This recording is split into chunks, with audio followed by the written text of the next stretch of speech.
दृष्टि आईएएस के in focus programme में एक बार फिर आपका स्वागत है। मेरा नाम है मनीष। प्रवासन मानव सभ्यता संस्कृति के प्रारंभ से ही उसकी एक महत्वपूर्ण विशेषता रही है। सामाजिक और आर्थिक स्थितियों में लगातार आदान प्रदान से प्रवासन अलग अलग तरह के अवसरों के साथ चुनौतियां भी प्रदान करता है। आधुनिक समय में प्रवासन से होने वाली चुनौतियों से निपटने के लिए सरकारों को उसके संदर्भ में अलग अलग डेटा की भी आवश्यकता होती है। हाल ही में भारत में इस प्रकार के डेटा प्रकाशित हुए हैं जो बताते हैं कि महिलाओं का आंतरिक प्रवासन अलग अलग कारणों से बढ़ा है। इस आंतरिक प्रवासन के कारण क्या हैं और क्या डेटा इसके संदर्भ में पर्याप्त है और क्या प्रवासन से महिलाओं के रोजगार की स्थिति में बढ़ोतरी हुई है। आज इसके संपूर्ण परिप्रेक्ष्य को इन फोकस के प्रोग्राम में समझने का प्रयास करेंगे और इसलिए हमारे टॉपिक का नाम होगा महिलाओं का आंतरिक प्रवासन और रोजगार की स्थिति।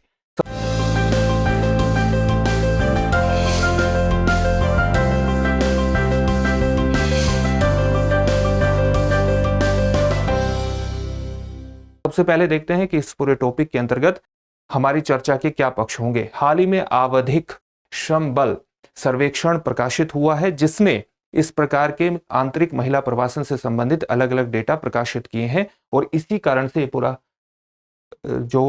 पूरा मुद्दा चर्चा में आ गया है। तो ये डेटा क्या कहता है महिला प्रवासन के बारे में और उनकी श्रम भागीदारी के बारे में, यानी उनके रोजगार की स्थिति के बारे में किस तरह से प्रकाश डालता है और क्या ये डेटा पर्याप्त है, इसके बारे में चर्चा करेंगे। फिर देखेंगे कि श्रम बल की जो सबसे महत्वपूर्ण आवश्यकता है, सबसे अधिक आवश्यकता अगर किसी चीज की होती है तो अधिक मानव एवं सामाजिक पूंजी की होती है। तो इसके बारे में क्या डाटा है, इसके बारे में किस तरह से ये डेटा प्रकाशित करता है, जो हमारे पास सर्वेक्षण है वो क्या कहता है। और अंत में अगर इस तरह की स्थितियां पैदा हुई है कि प्रवासन बढ़ रहा है लेकिन रोजगार नहीं बढ़ रहा है, तो उस स्थिति के समाधान के लिए क्या किया जा सकता है। अंत में आपके लिए एक अभ्यास प्रश्न होगा जिसका उत्तर आपको कमेंट बॉक्स में कमेंट करके देना होगा। ये जो पूरा विषय है ये आईएएस की मुख्य परीक्षा के सामान्य अध्ययन प्रश्न पत्र 3 से जुड़ता है। उसके अर्थव्यवस्था जैसे खंडों से आप जोड़ करके उससे देख सकते हैं।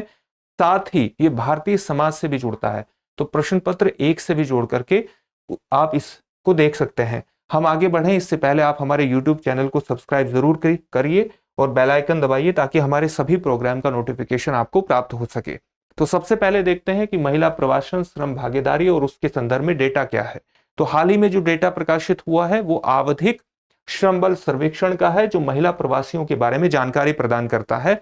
और ये जो डेटा है ये रोजगार और बेरोजगारी के संबंध में भी आंकड़े जुटाता है।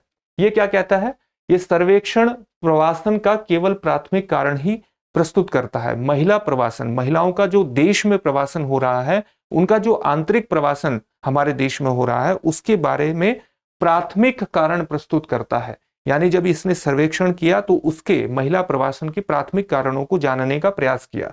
तो इसके जो डाटा निकल करके आए तो महिलाओं के बीच प्रवासन का जो सबसे प्रमुख कारण है वो है विवाह।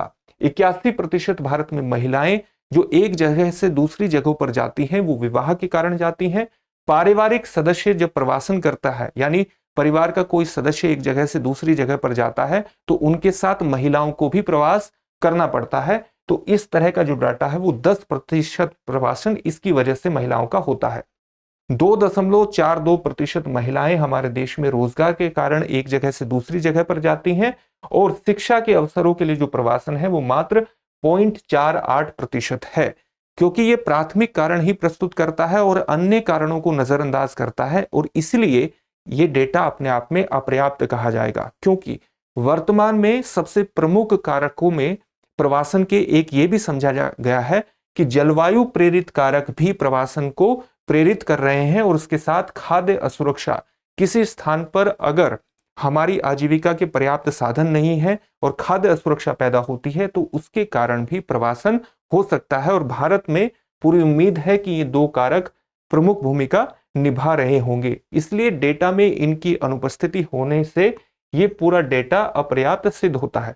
साथ ही जो आवधिक श्रम बल सर्वेक्षण है, PLFS है, ये भी कहता है कि जो प्रवासी महिलाएं हैं इनमें से 3/4 महिलाएं, यानी जो महिलाएं प्रवास करती हैं उसमें से लगभग 75% महिलाएं ऐसी हैं जो बेरोजगार रहती हैं। साथ ही 14% महिलाएं ऐसी हैं जो किसी न किसी प्रकार के स्वरोजगार में रहती हैं या वो वेतनिक कार्य करती हैं पारिश्रमिक उनको उनके कार्य का मिलता है, जबकि 12% ऐसी महिलाएं हैं जो अनौपचारिक कार्य में संलग्न रहती है। यहां भी ये डेटा अपर्याप्त साबित हो सकता है, क्योंकि सामान्य तौर से महिलाएं अनौपचारिक कार्य में बहुत बड़े स्तर पर, खास तौर से शहरी क्षेत्रों में लगी रहती हैं। ये अनौपचारिक जो काम होते हैं तरह तरह के हो सकते हैं, जैसे कृषि क्षेत्र में भी हो सकता है, दूर दराज के क्षेत्रों में या शहर से लगे हुए क्षेत्रों में कृषि संबंधी कार्य हो सकता है। इसके अलावा निर्माण क्षेत्र में बहुत बड़े स्तर पर भागीदारी करती हैं, तो यहां भी ये डाटा अपर्याप्त हो सकता है। तो प्रवासी महिलाओं के लिए अनौपचारिक रोजगार में शामिल होना कोई भी असामान्य बात नहीं है। विभिन्न क्षेत्रों में प्रवासी महिलाओं की संख्या को कम करके आंकने का संकेत देता है कि उनका जो अनौपचारिक श्रम में भागीदारी है वो केवल 12% ही अभिव्यक्त की गई है।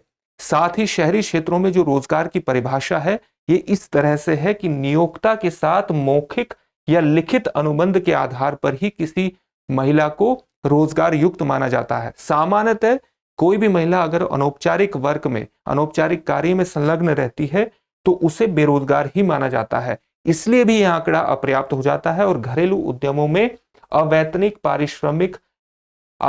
पारिवारिक श्रमिक भी करती हैं और साथ ही स्वरोजगार में भी तरह तरह से लगी रहती हैं, जैसा अभी आपको बताया गया। तो ये जो डेटा है ये आधा अधूरा है और अधिक डेटा को जुटाए जाने की आवश्यकता है, तभी हम महिलाओं का जो आंतरिक प्रवासन भारत में हो रहा है उससे रोजगार में बढ़ोतरी हुई या नहीं हुई, या किस तरह के रोजगार में बढ़ोतरी हो रही है या नहीं हो रही है, या रोजगार की क्या स्थिति है, उसकी संपूर्ण तस्वीर हमारे सामने आ सकती है। इसके बारे में कुछ और डेटा देख लेते हैं। जैसे श्रम बल में महिलाओं के प्रवेश को बाधित करने वाला जो महत्वपूर्ण कारक रिपोर्ट में बताया गया है, वो बताया गया है कि क्योंकि अधिक मानव एवं सामाजिक पूंजी की आवश्यकता होती है, यानी महिलाएं पढ़ी लिखी हो, वो कुशलता प्राप्त हो, यानी उनके पास किसी न किसी प्रकार की कोई स्किल हो, तभी वो रोजगार के क्षेत्र में जा सकती हैं। इसलिए PLFS डेटा ये भी कहता है कि 85% महिलाओं की जो शिक्षा है भारत में वो 10 वर्ष से कम है। प्रवासी और गैर प्रवासी महिलाओं के शैक्षणिक स्तर में कोई महत्वपूर्ण अंतर नहीं है। सामान्य तौर से 85% महिलाएं ऐसी हैं जिनकी शैक्षणिक अवधि जो है वो 10 वर्ष के आसपास है या 10 वर्ष से कम है। लेकिन इसमें एक महत्वपूर्ण अंतर यह भी है कि जो प्रवासी महिलाएं हैं वो कम रोजगार प्राप्त है गैर प्रवासी महिलाओं से। इसके बारे में भी एक डेटा ये अपर्याप्त इसलिए हो जाता है क्योंकि ये कोविड-19 के समय का डेटा है, तो इसलिए इसमें कम जो सैंपल साइज है इसका बहुत कम है। और साथ ही इसमें एक महत्वपूर्ण तथ्य इस बात को भी ध्यान में रखना चाहिए कि कोविड-19 ने अलग अलग तरह के रोजगार स्वरूप को, अलग अलग तरह के प्रवासन की एक उल्टी धारा को भी बहा था। इस बात को भी विशेष तौर से ध्यान में रखना चाहिए। साथ ही येल विश्वविद्यालय का एक महत्वपूर्ण डाटा है कि कोविड-19 प्रेरित लॉकडाउन के बाद 55% महिलाएं रोजगार के स्थान पर नहीं लौटी। जैसा कि अभी आपको बताया गया कि एक उल्टी धारा प्रवासन की बही थी कोविड-19 के दौरान, तो उसके डेटा को पर्याप्त नहीं माना जा सकता।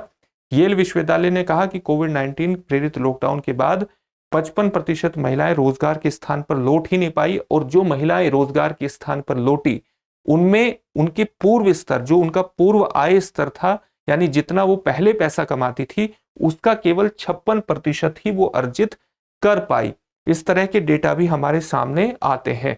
श्रम बल में कम संख्या के बावजूद, यानी ये जो कम संख्या है महिलाओं की, प्रवासी महिलाओं की श्रम बल में कम संख्या के बावजूद, एक डेटा ये भी आता है कि 2001 से 2011 के बीच श्रम रोजगार के लिए जो प्रवासन है उसमें 101% की वृद्धि हुई है। तो 101% की वृद्धि प्रवासन के कारण हुई है, यानी प्रवास जो किया है महिलाओं ने एक स्थान से दूसरे स्थान पर 2001 से 2011, वो किसके कारण किया है? श्रम के कारण, यानी रोजगार कारणों से किया है। और दूसरी तरफ जो डाटा हमारे सामने आ रहा है वो डाटा क्या आ रहा है कि रोजगार में उस तरह की वृद्धि नहीं है, श्रम बल में उनकी भागीदारी उस तरह की नहीं है।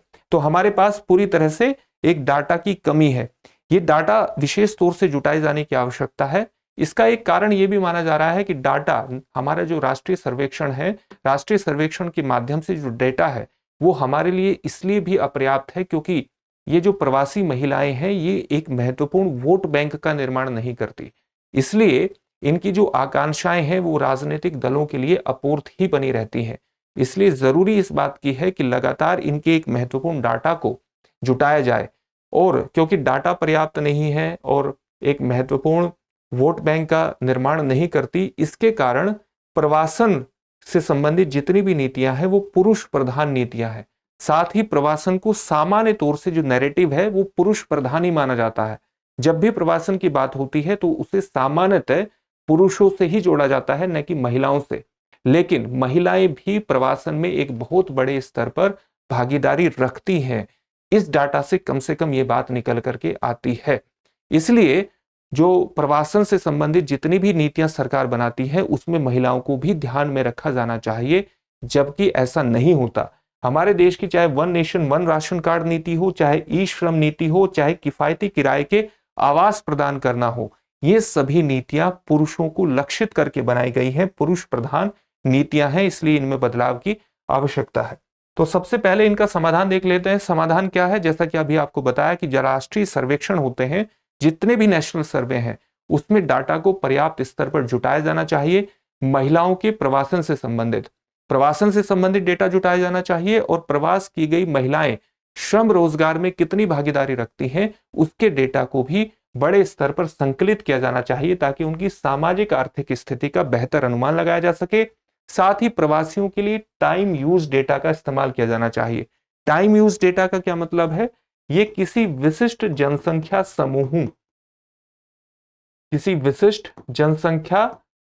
समूह के जीवन पैटर्न के बारे में जानकारी प्रदान करते हैं। तो जैसे प्रवासी महिलाओं के जीवन पैटर्न के बारे में जानकारी हासिल करने के लिए टाइम यूज डेटा का प्रयोग करना चाहिए। अभी भारत में इस तरह के डेटा का प्रयोग नहीं होता है, तो इसे एक मानक डेटा के रूप में स्वीकार करके अगर हम इस पूरे पैटर्न को जान जाए और प्रवासी महिलाओं की सामाजिक आर्थिक स्थिति का अनुमान लगा लें, तो हो सकता है कि इनको लक्षित करके सरकार नीतियां बनाए। साथ ही एक नैरेटिव में बदलाव की आवश्यकता है, यानी जो प्रवासन को सामान्य तौर से पुरुषों से ही जोड़ा जाता है, इसे महिलाओं से भी जोड़कर देखने की आवश्यकता है। तभी सरकार महत्वपूर्ण सामाजिक आर्थिक नीतियां इनको लक्षित करके बनाएगी। अंत में इससे संबंधित एक प्रश्न देख लेते हैं। प्रश्न क्या है? आवधिक श्रम बल सर्वेक्षण के अनुसार भारत में महिलाओं के आंतरिक प्रवासन का सबसे प्रमुख कारण क्या है? आपके ऑप्शंस हैं विवाह, रोजगार, शिक्षा या उपर्युक्त में से कोई नहीं। इस प्रश्न का उत्तर आप हमें कमेंट बॉक्स में कमेंट करके जरूर दीजिए, और साथ ही हमारे चैनल को सब्सक्राइब जरूर करिए और बेल आइकन दबाइए, ताकि हमारे सभी प्रोग्राम का नोटिफिकेशन आपको प्राप्त हो सके। फिर से एक नए सेशन में आपसे मुलाकात होगी। धन्यवाद। डियर व्यूअर्स, अपने एग्जाम की तैयारी को और बेहतर करने के लिए हमारे चैनल को लाइक, शेयर और सब्सक्राइब करना न भूलें।